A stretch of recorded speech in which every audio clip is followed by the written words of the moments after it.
اذہان اسے تنہا گاڑی کے پاس چھوڑ کر کہاں اور کیوں گیا تھا وہ نہیں جانتی تھی، مگر یہ اتفاق اسے اپنے لیے کسی سنہری موقع سے کم نہیں لگا تھا۔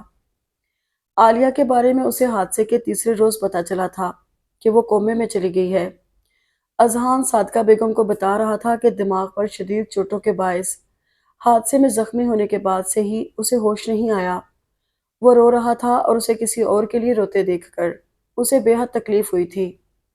اسے لگ رہا تھا جیسے وہ لڑکی مر کر بھی اذہان کا پیچھا نہیں چھوڑے گی، مگر اس کا اندازہ غلط ثابت ہوا۔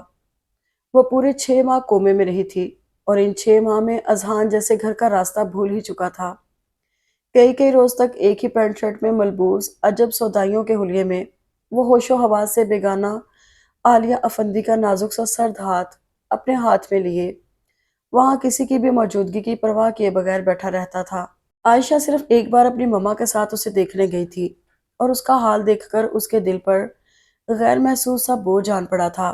اس نے طے کر لیا تھا عالیہ افندی کے مر جانے کے بعد وہ اسے پھر سے ہنسنا سکھائے گی، بہت جلد اسے اس پرائی لڑکی کے غم سے باہر نکال لے گی۔ جب تک عالیہ کومے میں رہی تھی اس نے گھر کا رخ کیا تھا، نہ ہی عائشہ سے اس کا ٹکراؤ ہوا تھا۔ تاہم عالیہ کے انتقال کے بعد عائشہ نے پورے ایک ہفتے تک اسے رات بھر جا کر اسموکنگ کرتے دیکھا تھا۔ کبھی کبھی بڑا رشک آتا تھا اسے عالیہ افندی کی قسمت پر، جسے اتنا چاہنے والا محبوب ملا تھا۔ وہ اذہان کے لیے ملول تھی اور دل و جان سے اسے پھر سے اپنی طرف راغب کرنے کی کوشش کر رہی تھی کہ ایک روز اس نے خود لاؤنج میں شام کی چائے پیتے ہوئے کرنی صاحب سے کہہ دیا، پاپا میں عائشہ سے شادی کرنا چاہتا ہوں۔ اس کی اس رضامندی پر جہاں صادقہ بیگم اور خالد کرنی صاحب خوشی سے کھل اٹھے تھے، وہیں آمنہ بیگم اور باسط صاحب کی نیم رضامندی بھی رضامندی میں بدل گئی کہ اپنی بیٹی کی خوشیاں انہیں بھی ہر چیز سے پیاری تھی۔ یوں بالآخر ہر مشکل امتحان میں اپنی تقدیر سے لڑنے کے بعد وہ اپنی محبت کو پانے میں کامیاب ہو گئی تھی۔ اس کا محبوب بنا کسی کے استعمال میں آئے اب اس کا مجازی خدا بن کر اس کے سامنے بیٹھا تھا۔ گو اب بھی اس کی آنکھوں میں وحشت اور ویرانی تھی، مگر اسے پرواہ نہیں تھی۔ اسے خوشی تھی کہ وہ ایک عام سی لڑکی سے ہاری نہیں ہے۔ تبھی شرم و حیا اور سارے اصول و قواعد ایک سائڈ پر رکھ کر وہ اپنا بھاری لہنگا سنبھالتی بیڈ سے اتر کر اس کے پاس نیچے قالین پر بیٹھ گئی تھی۔ دیکھ لو اذہان، میری محبت سچی تھی، اسی لیے تم میرا نصیب بن گئے۔ کیا کیا رکاوٹیں نہیں آئیں ہمارے ملن میں، مگر اللہ نے ساری رکاوٹیں دور کری۔ تم دیکھنا میں تم سے اتنا پیار کروں گی کہ بہت جلد تم اس عالیہ افندی کی وقتی محبت کے سحر سے نکل آؤ گے۔ اس کے لہجے میں کہیں کسی دکھ، خفت یا احساس جرم کا عکس نہیں تھا۔ اذہان کے ہونٹوں پر پھیکی سی تلخ مسکراہٹ بکھر گئی تھی۔ وہ بولا تو اس کا لہجہ بھرپور اداسی میں ڈوبا ہوا تھا، تمہیں پتہ ہے عالیہ افندی سے میری پہلی ملاقات کہاں ہوئی تھی؟ نہیں۔ اسے پھر عالیہ افندی کا ذکر سننا ناگوار گزرا تھا، مگر وہ ضبط کر گئی۔ اذہان جیسے پھر اس کی یادوں میں کھو گیا۔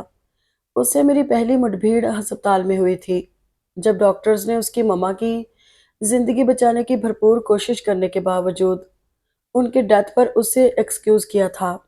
میں پاس ہی تھا، میرے ایک دوست کا آپریشن ہونا تھا، اسی سے ملنے کے لیے وہاں گیا تھا۔ جب میں نے ہسپتال کے قریب گاڑی روک کر بلڈنگ کے اندر قدم رکھے، اس کی مما کو گاڑی میں ڈالا جا رہا تھا اور وہ ان کے مردہ وجود سے لپٹ کر بچوں کی طرح دھاڑے مار مار کر رو رہی تھی۔ اسے یوں بے دردی سے روتے دیکھ کر میرا دل اس کے لیے پسیجا تھا۔ میں اسے ترہم بھری نظروں سے دیکھ رہا تھا اور وہ اپنی ماں کی ڈیڈ باڈی کے ساتھ خود بھی گاڑی میں سوار ہو کر میری نظروں سے اوجھل ہو گئی تھی۔ میرا ذہن اسے بھول نہیں پا رہا تھا۔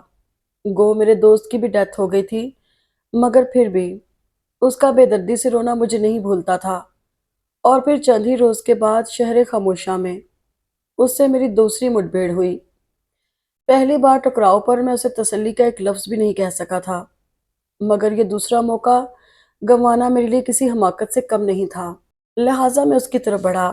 وہ اپنی ماں کی قبر پر پھول رکھنے کے بعد آنکھیں بند کیے بے آواز رو رہی تھی۔ جب میرے پکارنے پر اس نے آنکھیں کھولی اور میرا دل جیسے ان آنکھوں کی نمی میں ڈوبتا چلا گیا۔ اگلے بہت سے دن سرد موسم کو انجوائے کرتے ہوئے ہم نے ایک دوسرے کے ساتھ بتائے تھے۔ میں اسے اداسی کے حصار سے باہر نکالنا چاہتا تھا، کیونکہ مجھے اس کے چہرے پر مسکراہٹ بہت اچھی لگتی تھی۔ اپنی ماما کی وفات کے بعد اس نے ڈے کیئر سینٹر جوائن کر لیا تھا، جہاں دن بھر وہ ننھے منھے بچوں کے ساتھ ان میں پیار اور خوشیاں بانٹتی اور شام میں گھر لوٹ آتی۔ اذہان اب وہ اس کے عالیہ نامے سے سخت بیزار ہو کر کچھ کہنا چاہتی تھی کہ اس نے ہاتھ اٹھا کر اسے کچھ بھی کہنے سے روک دیا اور سلسلہ کلام وہیں سے جوڑتے ہوئے بولا، اسے پاکستان سے محبت تھی، اذہان اشر سے محبت ہو گئی تھی، لہٰذا اسی اذہان کی فرمائش پر وہ اپنی ایک طرح سے فل سیٹل لائف چھوڑ کر یہاں میرے ساتھ پاکستان چلی آئی۔ اس کی محبت کے چھپے ہوئے راز مجھ پر یہاں افشاں ہوئے۔ مجھے چھینک بھی آتی تھی تو وہاں اس کا دل تڑپ اٹھتا تھا۔ میں نے سوچ رکھا تھا میں شادی کروں گا، مگر وہ ہمیشہ ایک اچھی دوست کی طرح میری زندگی میں شامل رہے گی۔ تمہارے بارے میں ممی پاپا انکل آنٹی سب کے بارے میں بتا رکھا تھا میں نے۔ اسے کتنی خوشی ہوتی اسے میرے گھر والوں کے متعلق جان کر۔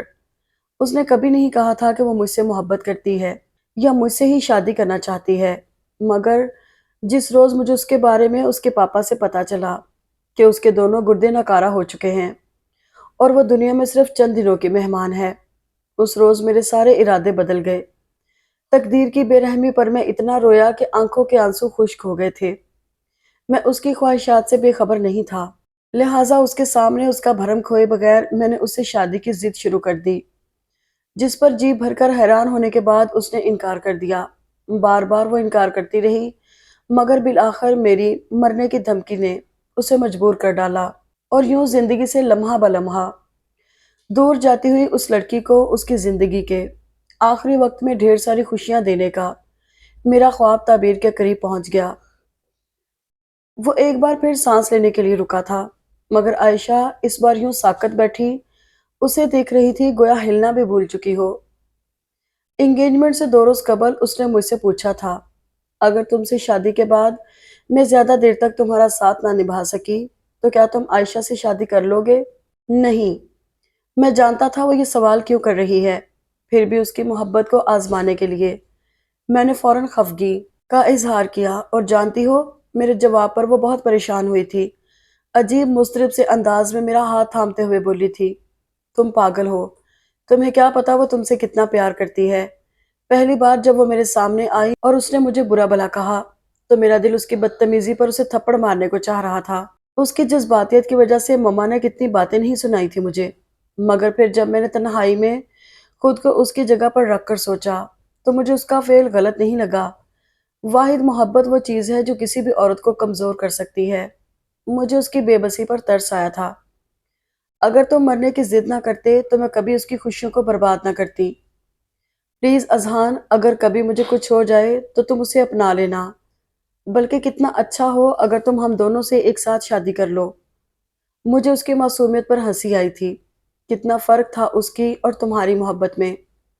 کاش مجھے علم ہوتا کہ اسے زندگی کے ان آخری چند دنوں میں جی بھر کر خوشیاں دینے کی بجائے میں اسے بے بسی کی ایسی خاموش موت سونپ دوں گا جس میں وہ دنیا سے ہمیشہ کے لیے رخصت ہوتے وقت بھی مجھ سے اپنا خیال رکھنے کا کوئی عہد نہیں لے سکے گی، تو میں کبھی اسے پرپوز نہ کرتا۔ اس بار اس کا لہجہ رند گیا تھا۔ عائشہ میں جیسے پلکیں جھپکانے کی بھی سکت ہی نہیں رہی تھی۔ کتنی عجیب بات ہے نا عائشہ، جس لڑکی کو میری زندگی سے نکالنے کے لیے تم نے اس سے اس کی سانسیں تک چھین لی، وہ اپنے بے رحمانہ قتل کے لیے تمہارا نام لبوں پر لائے بغیر دنیا سے چپ چاپ چلی گئی۔ بہت روپ ہے محبت کے، مگر تم یہ باتیں کہاں سمجھو گی؟ میں چاہوں تو ابھی اور اسی وقت تمہارا چہرہ ساری دنیا کے سامنے بے نقاب کر کے گواہ کے واضح ثبوت کے ساتھ تمہیں جرم کی سزا دلا سکتا ہوں، مگر میں ایسا نہیں کروں گا۔ باوجود اس کے کہ آئس کریم پارلر سے باہر نکلتے ہوئے میں نے خود اپنی آنکھوں سے تمہیں واردات کر کے فرار ہوتے ہوئے دیکھا تھا۔ میں تمہیں کسی کے سامنے مجرم کے طور پر نہیں لاؤں گا۔ جانتی ہو کیوں؟ عائشہ کا سر اس سوال پر بے ساختہ نفی میں ہل گیا۔ وہ کچھ کہنے سمجھنے کی پوزیشن میں ہی نہیں رہی تھی۔ تم جان بھی کیسے سکتی ہو؟ تمہارا جرم اتنا بڑا ہے کہ پھانسی کی سزا بھی اس کے لیے کوئی معنی نہیں رکھتی، لہٰذا خوب سوچنے کے بعد میں نے تم سے شادی کرنے کا فیصلہ کیا تاکہ تمہیں وہ سزا دے سکوں جو پل پل تمہیں تمہارا گناہ یاد دلاتی رہے۔ تم زندہ ہو کر مردوں سے بدتر زندگی گزارو، سہاگن ہو کر بھی بیواؤں سی زندگی جینے پر مجبور رہو۔ دل چاہ رہا تھا تمہیں رونمائی میں طلاق نامہ تھما دوں تاکہ تمہیں پتہ چلے کہ محبت کبھی زور زبردستی سے طاقت کے بل پر حاصل نہیں کی جا سکتی، مگر یہ سزا بھی تمہارے لیے کافی نہیں ہوگی۔ اب کہ اس کے لہجے میں ہلکی سی تپش تھی، عائشہ کے اندر تک سناٹے اتر گئے۔ میں نے تم سے شادی تو کر لی ہے، مگر تمہارے ساتھ زندگی گزارنے کے بارے میں سوچ نہیں سکتا۔ میں کل صبح نیو یارک جا رہا ہوں۔ مجھے نہیں معلوم کہ میں کب واپس آؤں گا یا نہیں آؤں گا۔ تم انتظار کی تپش میں جھلسنا چاہتی ہو تو ضرور جھلسنا، اور اگر خلا لینے کی خواہش مند ہو تو ایسا بھی کر لینا۔ میں نہ تمہیں طلاق دوں گا اور نہ ہی بساؤں گا۔ شاید میں کبھی تمہیں معاف کر دوں تو واپس آ جاؤں، مگر مجھے نہیں لگتا کہ میں تمہیں معاف کر سکوں، کہ معاف کرنا بہت مشکل کام ہوتا ہے۔ بہت بڑے لوگ ہوتے ہیں جو معاف کر دیا کرتے ہیں۔ میں اپنے آپ میں یہ ظرف نہیں پا رہا کہ میں تمہیں معاف کر سکوں۔ فی الحال گھر میں کوئی میرے ارادوں سے باخبر نہیں۔ یوں بھی میں اپنی جنگ میں اپنے پیاروں کو گھسیٹنا بھی نہیں چاہتا۔ اب تم جو دل چاہے کرو، کہ من مانی کرنے میں تو ہمیشہ سے ماہر رہی ہو۔ وہ اس پر ایک نفرت بھری نظر ڈال کر اٹھ گیا، اور وہ اس کو جاتے ہوئے یوں دیکھتی رہی جیسے پتھر کی کوئی مورت ہو۔ اگر آپ کو یہ ناول پسند آیا ہو تو کمنٹ باکس میں ضرور بتائیے گا، اور چینل کو سبسکرائب اور لائک ضرور کیجیے گا۔